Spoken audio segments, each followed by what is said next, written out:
Hey there, welcome. Welcome to Rise and Receive. This is an opportunity in your day to stop whatever you're doing and explore how to receive fulfillment in your life by unlearning struggle.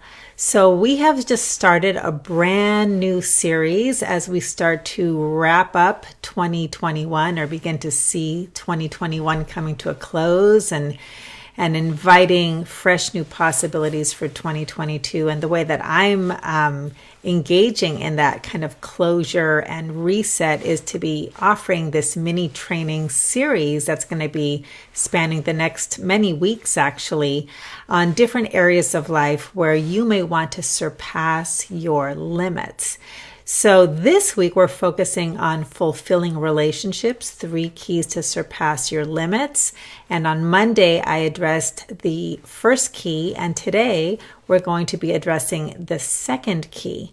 And so what I invite you to do is to take a moment to think about an area in your life where you would like to experience greater fulfillment in your relationships. Maybe it's in the realm of romance. Maybe it's in the realm of family or platonic friendships or a sense of community. Perhaps it's your relationships at work. Maybe it's even in relationship with yourself. And as you take a moment to connect with that, really think about what it is that you most want and where it is that you feel stuck, like you're hitting an upper limit. Because the more you connect with this on a personal level, the more relevant this training will be for you. And so with that, I want to share with you my intention for this training and what it is that I hope you take away from it, because that is why I'm doing these trainings. I really want this to contribute to your life in a personal way. So my intention is that you gain tools and practices that help you to feel greater peace, power, and predictability as you move into the new year. Now, we can't control our reality, but there is an element of predictability and peace and power that comes when you have the right tools and the right awarenesses, and that's what Rise and Receive is all about, and that's what these trainings are all about. What I would love for you to take away from this, and this is my intended results for you, are number 1, that you understand the blind spots that cause you to hit your upper limit, the cause and the cure of these blind spots. The second thing is that you come away with tools that you can use right away to begin surpassing your upper limits, and to learn how you can go deeper if this resonates for you, because that's what I'm about. I'm here to serve, and there's always other resources that you can access.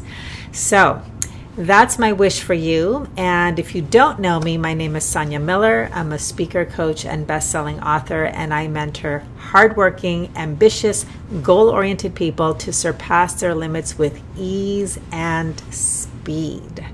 So the way that I do this is I illuminate blind spots. And with that in mind, today we're going to talk about the second blind spot, which is related to the second key to surpassing your limit.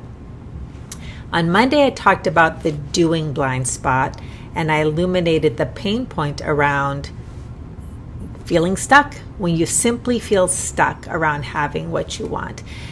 Based in the focus on relationships, what we're going to talk about today is the second blind spot. And the name of it, what I like to call it, is it's the faulty focus blind spot. Now, the second pain point that people encounter when they're trying to surpass their limits in relationship is when they want something they don't have. It's really related to the angst, the longing, the yearning, the frustration, the anxiety, sometimes the desperation, and even the obsession around wanting something that we don't have. So that's the pain point that I want to address today and hopefully offer some soothing. Now, the faulty focus blind spot, what that talks about, how that feeds into this angst and this longing is that this angst and this longing comes from focusing on the wrong thing when you want a fulfilling relationship. Okay. And because blind spots are blind to us by definition, I like to give you some clues about how you know if the faulty focus blind spot is actually hindering you regarding the relationships that you want. Number one, And let me check my notes here. Oh, okay. So the first thing is you are really fixated on the form. Okay, so if it's a romantic relationship that you want, you're really attached to how that looks for you, whether it's how the person looks for you or what they do for work or what their money situation is or something like that. There's a form that you're really attached to. Maybe you're really attached to getting married, or maybe you're really attached to getting engaged, or some other really specific form. Okay, so it's the thing. It's very much of an object, a target. Okay, so that tells you you might have the faulty focus blind spot. In a moment, I'll tell you what you need to focus on instead of the form. The second thing that will cause the upper limit is that you will be focused on, you won't be your intention, but what will have your attention is this feeling of lack. Lack, lack, lack. You want the thing, but you don't have it. It's missing, it's lacking, it's nowhere to be found. So that has your focus, okay? When you are attached to the form and have all of those feelings, okay, and there's lack everywhere you look, you might be suffering from the faulty focus blind spot. Welcome to all of you who are joining. Let's see here. Yeah, one has to let go of the form thing, so I agree with you. Yes, so we're going to talk more about letting go of the form. Now, the thing about this particular blind spot is that both the cause and the cure has to do with feelings. So the cause of this blind spot can be illuminated by, like I said, all those feelings of longing and yearning and angst and sometimes obsession and desperation, okay? The cure is also around the feelings, and this is why. The faulty focus occurs when you are focusing on the form versus what I call the essence. So the way we start to surpass our upper limits is in a shift. We shift to focusing on the essence of what we want so that the form will come. Most of us, when we hit this upper limit issue, is that we're focusing on the form of what we want, thinking that it will give us the essence. So what is essence? The essence is the feelings, the feelings, the feelings.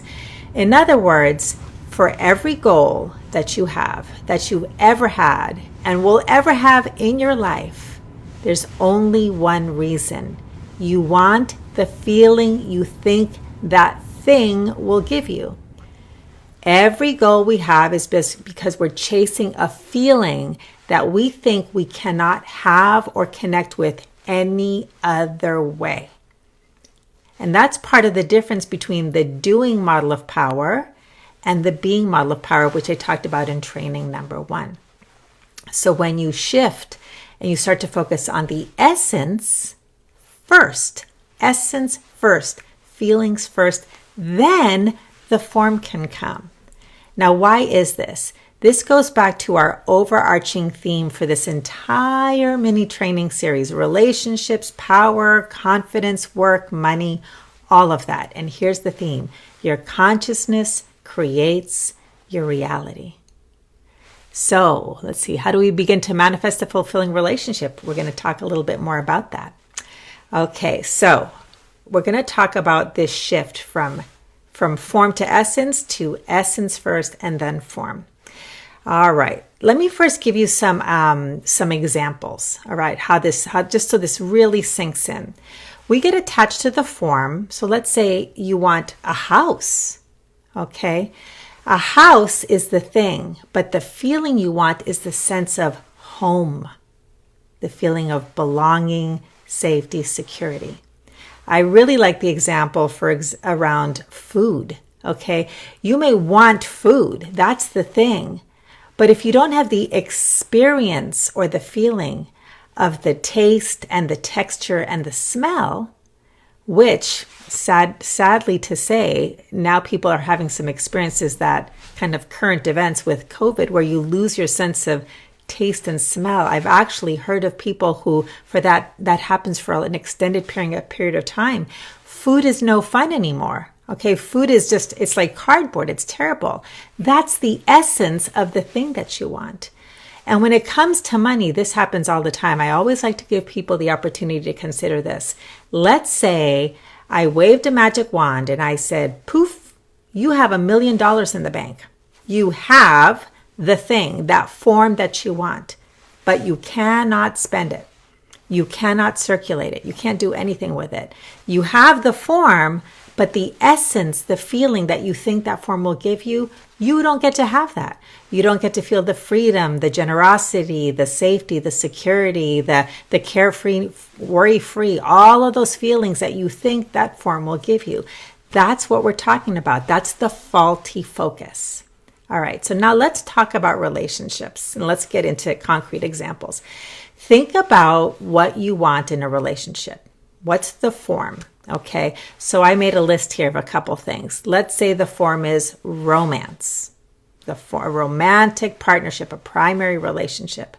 Or perhaps the form is better family relationships. You have siblings or parents, and there's just something that is just not the way you want it. Maybe there's friction, maybe there's distance, maybe there's conflict.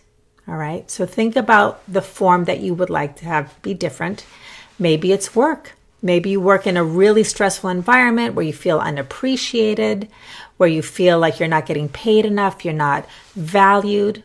All right, so think about the form that's really got your attention that you would like to have more fulfillment with. Now, once you've got that in your awareness, I want you to think about how you currently feel. So let's say you want that primary relationship. So maybe you currently feel lonely or disconnected.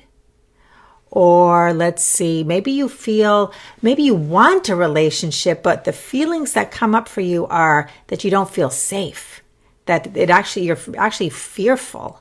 So you have this conflict about that. Maybe you want to feel special. Maybe you think, if I have that romantic relationship, I'll feel special. Or maybe it's passion. You want to have passion and fun that you think comes specifically with a romantic relationship. So think about both the feelings that you have right now and the feelings that you want to have. And if you can, identify like at least one primary feeling that you really want to experience if you were to get that form. Let's say it's family. Okay, so how are you currently feeling in a family situation? Maybe there's that disconnect or that lack of appreciation or friction or conflict. And what you want to feel is peace, it's harmony. Maybe you want to feel seen and heard. Maybe you feel invisible. Okay, maybe everyone's got their head in the phone and no one's connecting, and you want to have that feeling of connection. All right. Think about the feelings that you currently have that you don't want and the feelings you do want. Let's talk about work. Maybe, again, stressed out. I feel stressed. Nobody appreciates me. People talk behind each other. It's toxic. Whatever the feelings are at work. And you would like to feel valued, compensated, appreciated, like your contribution. So again, think about the feelings you currently feel in those types of relationships and the feelings you want to feel. So this begins to shift you, okay, from form to the essence of what you really want. We start to correct the faulty focus and correctly address what we want, focusing on the feelings and the essence. So that's the first part. Now let's talk about the second shift, which is when you're feeling or perceiving lack. No matter where you look, you don't have what you want. So that lack is what creates that angst, that longing, that yearning, and then we can get obsessed and desperate, and it's part of that upper limit stuckness. Okay, that's why we struggle so much. So once you start to realize that you're perceiving lack, I call this shift from seeking to seeing. When you are seeking, you are operating from the consciousness of, I don't have what I want. Your consciousness creates your reality. Lack begets lack. Now, here's the reality. There could be everything you want available to you. But if you believe it's not here, if you keep seeing evidence of lack, that is all that you can manifest. That is all you can receive. So we need to shift from seeking to seeing how what you want is already here. So how do we do this with essence? Well, this is the beautiful thing about essence. We focus on the essence so that the form can come. As I always say, life always offers kindness, but you have to be seeing how the kindness is here. Okay, I'm really glad this is resonating for some of you. So let's talk about this shift. Now, here's the important thing to understand. You don't have to worry about the form. Life will deliver this. Okay, you focus on the essence. So let's say, I'm going to give you an example where I started to really connect with this many years ago. When I was younger, I really, really wanted to have a primary relationship. And in my experience, I felt like this is just never going to happen for me. And part of the problem was I wanted it, but on top of the fact that I wanted it and all I saw was lack, I also was really afraid of men back then. I had some bad experiences and I had a lot of fears. So here I was wanting this thing, but I was afraid of the thing that I wanted. That was not a very powerful place to start in consciousness. Well, one of the women that was working with me is kind of this unofficial coach. She said, let's look at if you can find just one example of a man that you feel safe with, one man that you trust, we're going to put our attention there. And I just couldn't. I mean, men just scared me. Well, she helped me see that I had a man in my life that I trusted and felt safe with, and it was my brother. So once you find one example, this is just, we're going to talk about some different ways you can shift from seeking to seeing. But one way is, and I talked about this in training number 1, find one example, one role model, one possibility, because that's all you need is one. And then your attention can be focused on that. And then you can invite more, because we shift from intention, which is the doing way, to invitation, which is the being way. So you shift from seeking, lack, to seeing, I feel safe with my brother. This is a man that I can trust. Thank you, life. Thank you, universe. How does it get even better than this? What else is possible now? If you keep seeing where it's here, giving thanks, and inviting more with a question, what else is possible? Now you're focused on the correct thing rather than the faulty focus of lack and form. So that's one example, okay? Another one I was thinking about is I was talking to a client who many years ago, she was in a work situation that was so incredibly stressful. And this was one of those situations that just kept feeding into her belief that she had to work really, really, really, really hard to make money, to be appreciated. But no matter what she did, she was always on what I call the hard work treadmill, which, we start to believe in hard work and we keep working and working and working, but we never actually arrive. We never get to that feeling of fulfillment because she was over relying on the doing model of power and was really disconnected from the being model of power. Now, the being model of power tells you that you are valued and worthy simply because you exist. The doing model of power reinforces transactional value, which is I am only valued, I am only worthy if I supply something, if I work hard, if I achieve something. It's in what I do and how I think. It's the hunter model. So we were exploring how she could connect with that feeling of I am valued and appreciated. That's the essence of what she wanted in her work relationships, simply because I exist. And she could not find an example of that. She had some really painful experiences growing up in her home, and it just really reinforced that unless she performed and she outdid her brothers, she wasn't valuable. And then she had this epiphany. And she remembered, you know what? And she said she was looking through photos and she remembered her early days with her father. And in that moment, she says, oh my gosh, with my father, I felt like the cherished child.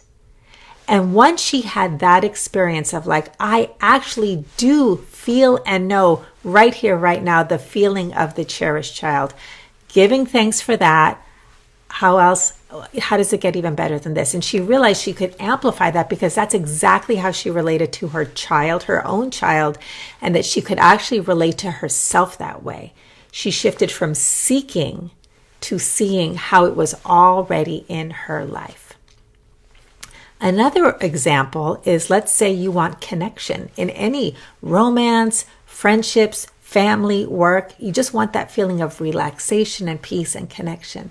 And maybe you have a pet or you love animals, or it's a stuffed animal and you feel it in those experiences. You can shift from seeking to seeing how you already have it with animals, toys, a blanket at home, peace, relaxation, maybe connection with pets. You shift from seeking to seeing. You give thanks for that. What else is possible now? You shift from the faulty focus of lack to the correct, empowering, invitational focus of how it's already here. Here's the best part about focusing on the essence so the form will come. You can feel the feelings and experience the essence even if it has nothing to do with relationship. You could be in nature. You could be cooking. You could be holding your stuffed animal. If you feel the feeling, you have the experience right here, right now. So it's not someday in the future, all I see is lack. It's right here, right now. And here's the thing. You have to experience it physically in your body as feelings so that you can receive it physically in manifested form in your life. I've been teaching this, practicing this for a very long time. And when my clients practice this, amazing things start to shift. And that upper limit starts to dissolve because you're now focused on the correct thing.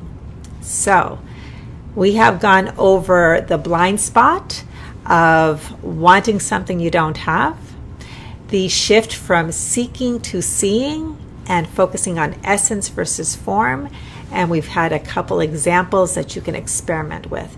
There's one more way that you can really shift from seeking to seeing that's based in invitation, and this is willingness. Willingness affirmations, which I am a fan of and I offer all the time. And this is why willingness is so important.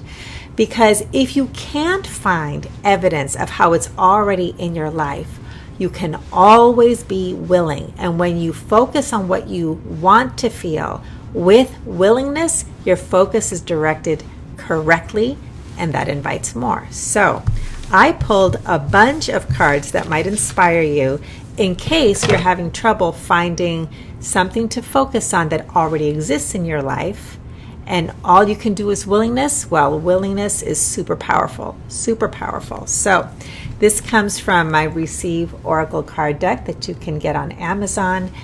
It's got 4 suits of receiving wisdom and receiving principles so that you can shift from trying to get something you think you don't have to receiving the feelings and the experience, which then brings in the form.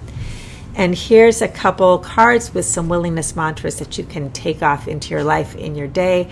And this is going to be posted in a couple different places. I'll give you the details shortly. So if you want to come back, rewatch it, write these down. I'll give you some tips on how to just keep building on today's training. This card is Receive Love. And the affirmation is, I am willing to have the love inside of me come alive in my heart. I'm willing to have the love inside of me come alive in my heart.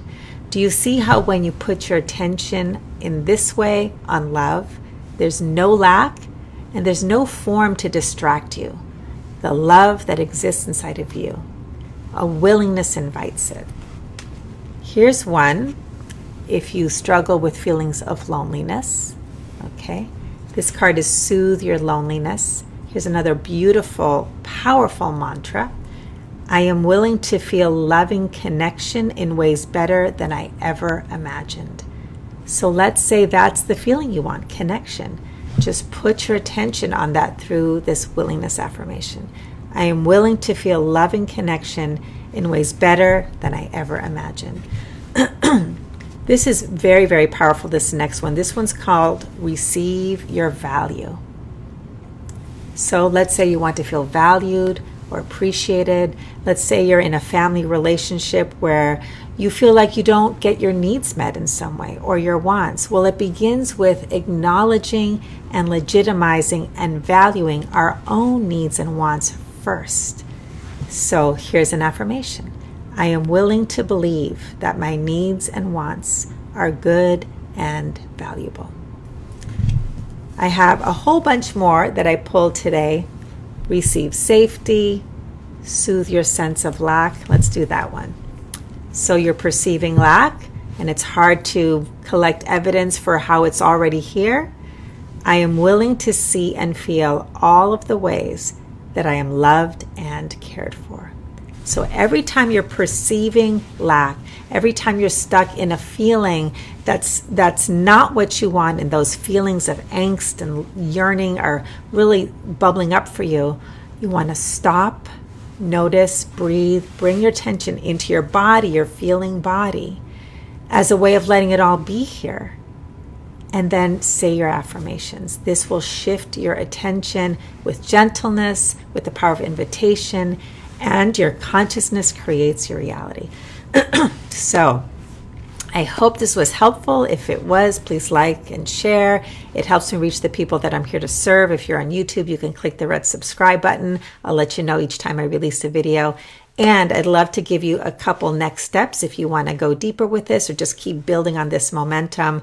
I will include links to all of this in the posts once we get this live in Facebook, or the recording on Facebook. So first of all, join the Receive community. I'll include a link. That's a place where we explore how to receive our fulfillment by unlearning struggle, a constant stream of receiving wisdom and tips just like today. So that's a great place to get the updates.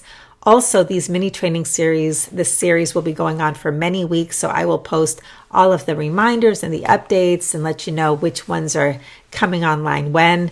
This Friday will be part 3 of Fulfilling Relationships. So I hope to see you then. If you'd like your own Receive Oracle cards, just go to Amazon. I'll include a link to that. I'm getting some wonderful 5-star reviews, and it's a wonderful way to start receiving right now. And if this inspires you and you'd like to go deeper into how to start your new year really empowered with peace and predictability and fresh new possibilities, then, I'm going to be offering a brand new workshop in November. It's a 2-day workshop called Surpass Your Limits in 2022. And I hope you'll join me. I'll include the link to that. So thank you for being here, and I will see you at the next Rise and Receive. Bye, everybody.